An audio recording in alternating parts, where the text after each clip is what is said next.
वो श्रेष्ठ होंगे। मैं डॉक्टर विष्णु मिश्रा आप सबके अपने यूट्यूब चैनल अकादमी पर स्वागत करता हूँ। आज की जो क्लास है वो पहुंच चुकी है हमारी आपकी ठाकुरदास पे, जो कि रीत सिद्ध कवियों में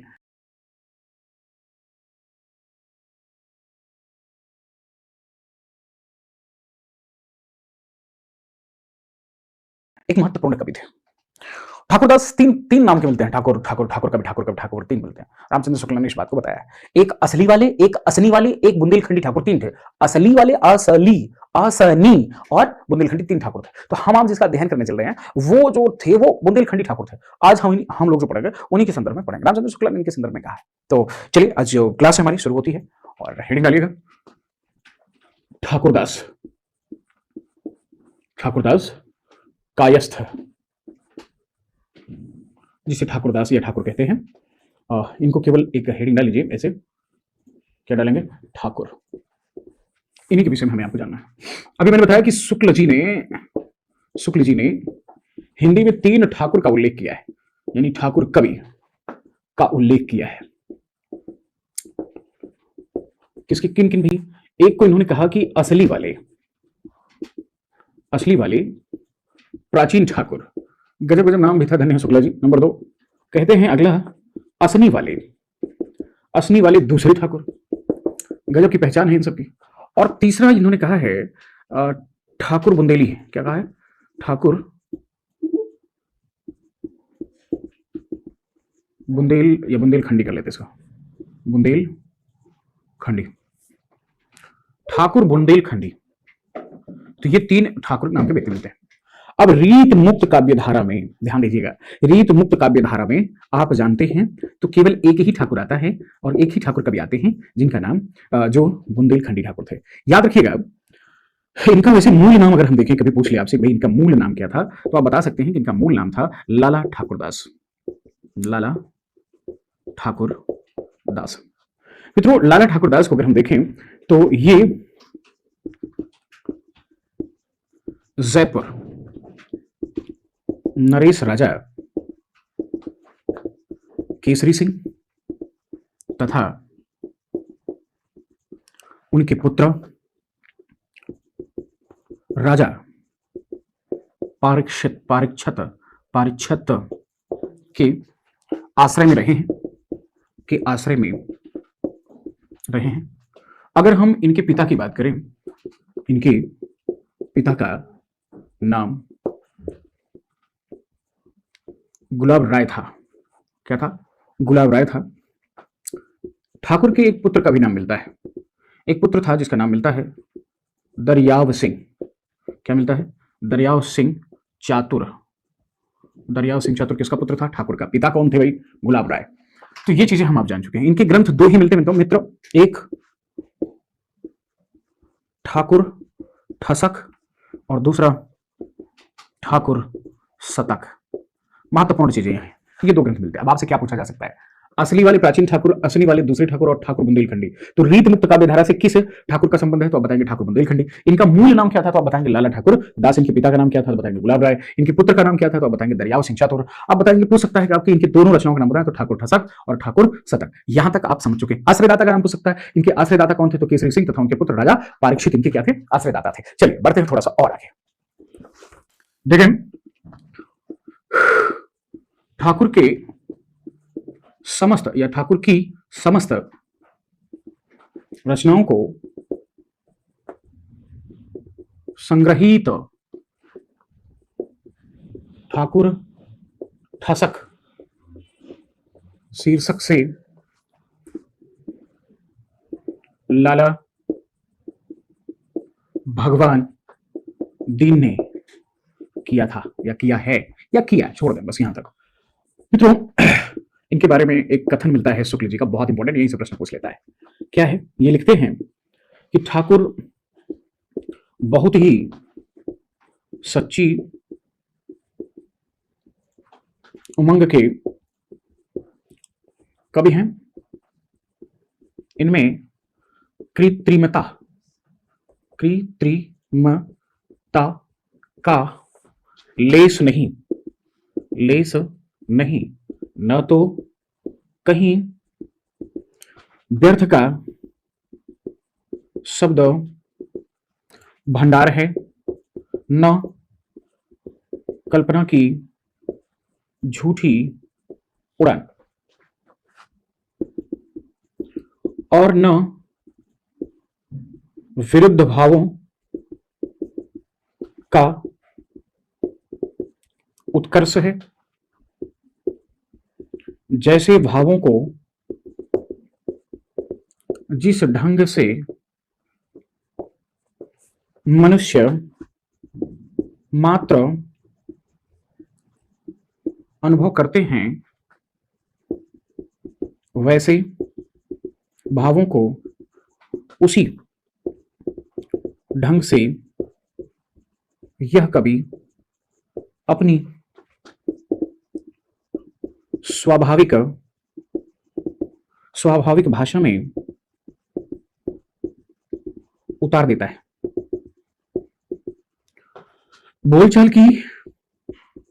बोलचाल की चलती भाषा में भावों को ज्यों का त्यों सामने रख देना इस कवि का लक्ष्य रहा है। ब्रज भाषा की श्रृंगार कविताएं प्रायः स्त्री पात्रों के ही मुख की वाणी होती हैं, अतः स्थान पर लोकोक्तियों का जो मनोहर विधान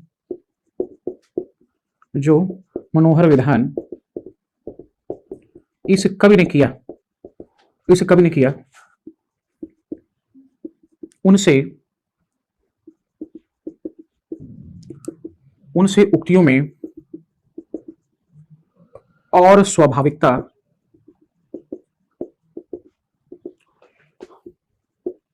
आ गई है। यह एक अनुभूत बात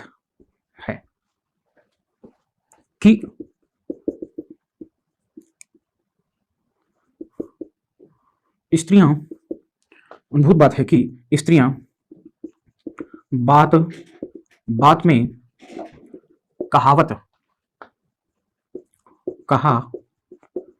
करती हैं। ये बात समझो। इन्होंने क्या कहा, बहुत बड़ी बात कह दिया। ठाकुर बहुत ही सच्ची उमंग के कवि हैं, इनमें कृत्रिमता लेस मात्र नहीं थी। वो व्यर्थ शब्द भंडार कभी लिए नहीं, कल्पना झूठी उड़ान उन्होंने उड़ी ही नहीं, न विरुद्ध भावों को उत्कर्ष है। जैसे भाव उनको जिस मन में आया उसी को उन्होंने अपने अनुभव के आधार पर लिख दिया। वैसे भावों को उसी ढंग से यह कवि अपनी स्वाभाविक भाषा में उतार देता है। बोलचाल की चलती भाषा में भावों को ज्यों त्यों सामने रख देना इस कवि का लक्ष्य रहा है। भाषा के श्रृंगार कविताएं प्राय स्त्री पात्रों के ही मुख की वाणी होती है, अतः स्थान पर लोकोक्तियों का जो मनोहर विधान इस कवि ने किया है, उनसे उक्तियों में और स्वाभाविकता आ गई। यह एक अनुभूत बात है कि स्त्रियां बात में कहावत कहा करती हैं। ये बात सही बात है कि स्त्रियां बात में क्या करती हैं, कहावत करती हैं। थोड़ा सा और देखते हैं। शुक्ल जी दूसरे कथन को कहते हैं, क्या कहते हैं कि ठाकुर प्रधानतः प्रेम निरूपक होने पर भी लोक व्यवहार के अनेकांशदर्शी कवि थे। ये किसने कहा? शुक्ल ने। ठाकुर प्रधानता प्रेम निरूपक होने पर भी लोक व्यवहार के अनेकांशदर्शी कवि थे। ये बात इन्होंने कहा। अब आइए इनकी हम पंक्तियों को देख लेते हैं। इनकी पंक्तियां जो पूछी जा सकती हैं, क्या ये कहते हैं कि सीख लीनो मीना मृग कंजल कमल नैना। फिर कहते हैं कि सीखी लीनो जश और प्रताप को कहानो है। आगे कहते हैं कि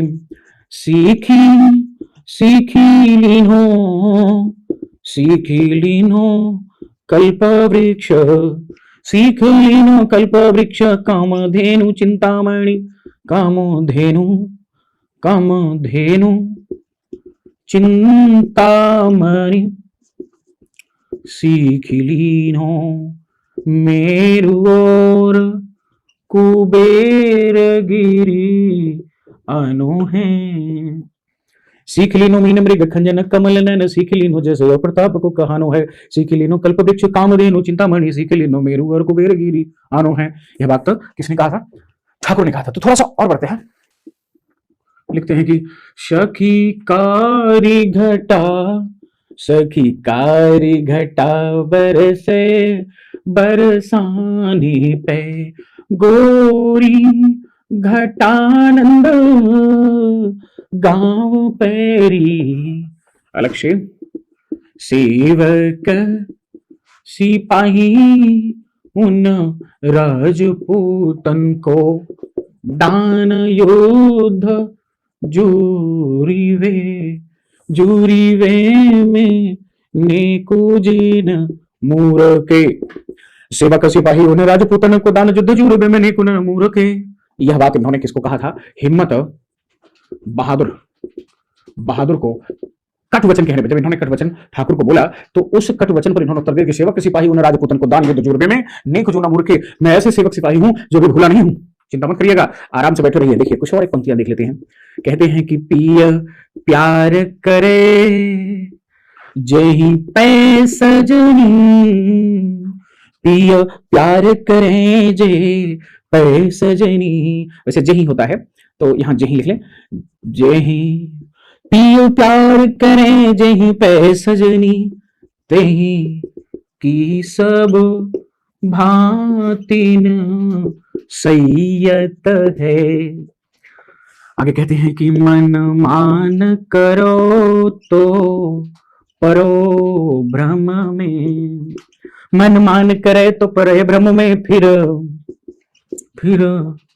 पाछे परे पछ तैय तो है, फिर पाछे परे पछ तैय तो है। यह पंक्ति यहां पर ठाकुर की मिल जाती है। तो मित्रों यहां तक तो सफर हमारा जो समाप्त होगा, यहीं पर ठाकुर का समाप्त, यहीं पर ठाकुर होते हैं समाप्त। इससे ज्यादा इनके विषय में कुछ भी नहीं पूछा जा सकता। अब बढ़ते हैं थोड़ा सा और आगे। चलिए देखें, बढ़ते हैं आगे कवि की तरफ। महाराज और राज की रीति, आप कह सकते हैं रीत सिद्ध, रीत मुक्त, रीत बद्ध, तीनों जो थे द्विजदेव, ये ऐसे हैं जो रीत मुक्त में भी आते हैं, कहीं कभी रीत बद्ध में इनको रख दिया जाता है। तो आज की रीत सिद्ध, रीत मुक्त, रीत आप यहां देख लें। अभी तक हम लोग पढ़ चुके थे रीति बद्ध कवि, पढ़ा था, ठीक है। इसके बाद हमने पढ़ा रीति सिद्ध कवि, और अभी जो हम लोग पढ़ रहे हैं वो क्या है? रीति मुक्त कवि। इनमें से सभी लोगों को हम लोगों ने स्टडी कर ली है। आज ये अंतिम कवि हैं रीत मुक्त के, ठीक है। तो आइए इनके बारे में ध्यान लेते हैं कि ये अयोध्या के निवासी थे। कहां के थे? ये अयोध्या के निवासी थे। कौन? महाराज द्विजदेव। ये अयोध्या के निवासी थे और इनकी रचनाओं की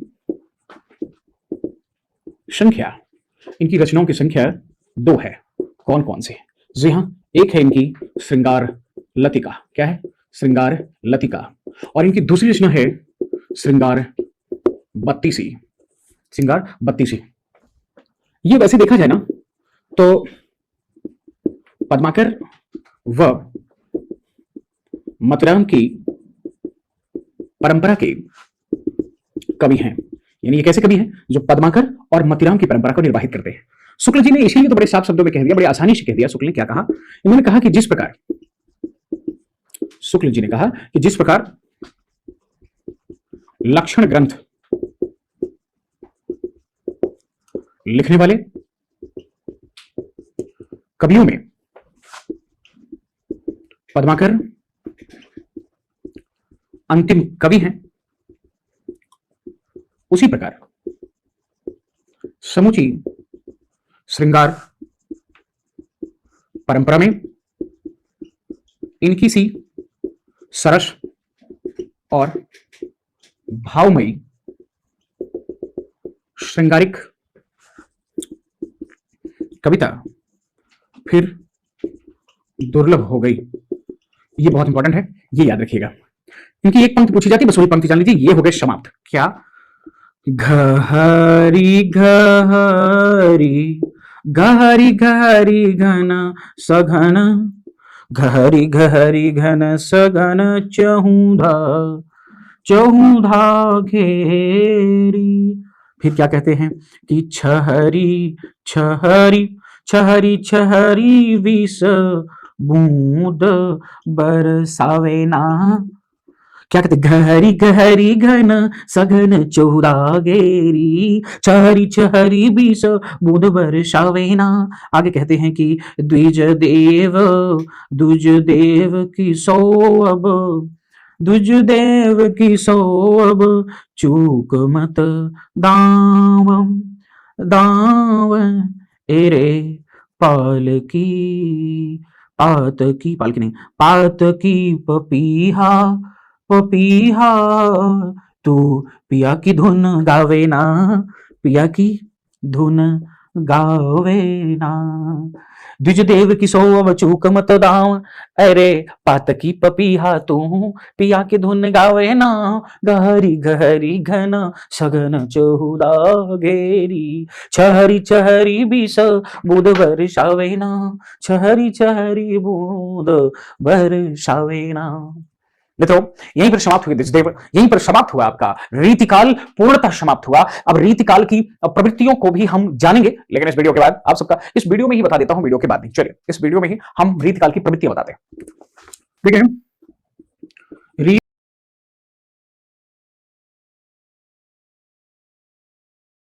रीतिकालीन प्रमुख प्रवृत्ति, प्रमुख प्रवृत्तियां क्या क्या थी रीतिकाल में, जो प्रमुख प्रवृत्तियां थी जो उस समय पूरे साहित्य पर दिखाई दे रही थी, उसमें से नंबर 1 देखें तो श्रृंगारिकता, श्रृंगारिकता का अति प्रयोग, यानी श्रृंगारिकता का अति प्रयोग हो रहा था, खूब श्रृंगारिक परिरचनाएं हो रही थी इसमें। दूसरा, अलंकार या अलंकार पूर्ण रचनाओं का बाहुल्य, सही बात है, ये भी थे। तीसरा, भक्ति, थोड़ी बहुत भक्ति थी, भक्ति और जैसे बिहारी के यहाँ नीति, भक्ति और नीति के या का समावेश भी दिखाई देता है, भक्ति और नीति का समावेश। महत्वपूर्ण जो है इसमें पूछा जाता है कि यहां केवल मुक्तक शैली का प्राधान्य था, बात समझिएगा। 5वीं महत्वपूर्ण बात यह थी कि ब्रज भाषा का बाहुल्य, ब्रज भाषा का खूब प्रयोग हो रहा था। 6वां देखते हैं, नारी का प्रेमिका के रूप में वर्णन, बस के रूप में वर्णन, नारी दूसरा रूप इनको सब दिखता ही नहीं था। 7वां देख लें तो हम पाते हैं उद्दीपन रूप में प्रकृति का चित्रण। तो पराश्रय की भावना, किसकी भावना, पराश्रय की भावना, ये बहुत महत्वपूर्ण चीजें थी जिसे आपको जानना है। आप कह सकते हैं जैसे इसमें विविध मुखी साहित्य का निर्माण भी हुआ, जीवन दर्शन इसमें भी जो था वो बहुत ही ऐसा बहुआयामी जीवन दर्शन इसमें दिखाई नहीं देता। तो ब्रजभाषा का बाहुल्य बहुत इंपॉर्टेंट है, मुक्तक शैली प्रधानी ये बहुत इंपॉर्टेंट है, श्रृंगारिकता इसमें भरी पड़ी थी ये बहुत इंपॉर्टेंट है, और नारी का प्रेम के रूप में चित्रण ये महत्वपूर्ण है, जिसको हमने महत्वपूर्ण बताया। इन चीजों को ध्यान में रखेंगे तो आपका रीतकालीन संबंधित कोई भी प्रश्न आपका गलत नहीं हो सकता, क्योंकि मैंने रीतकाल को इतना ज्यादा बढ़ा दिया है कि आप कहीं भी ऐसा नहीं कि मैंने ब्रह्मांड से कहीं कुछ दूसरा लाया। हाँ, जो कुछ भी था महत्वपूर्ण था, हमने सब कुछ बताया। हाँ, मैंने कोशिश की आप लोगों को कम से कम बताऊं, लेकिन मैंने ज्यादा से ज्यादा बताने की भी कोशिश की, क्योंकि मैं चाह रहा था कि कहीं से ये ना हो जाए सर ये नहीं बताया थी वहां से आ गया। तो चलिए मिलते हैं वीडियो के साथ, आधुनिक काल पर हमारा सफर होगा अब शुरू।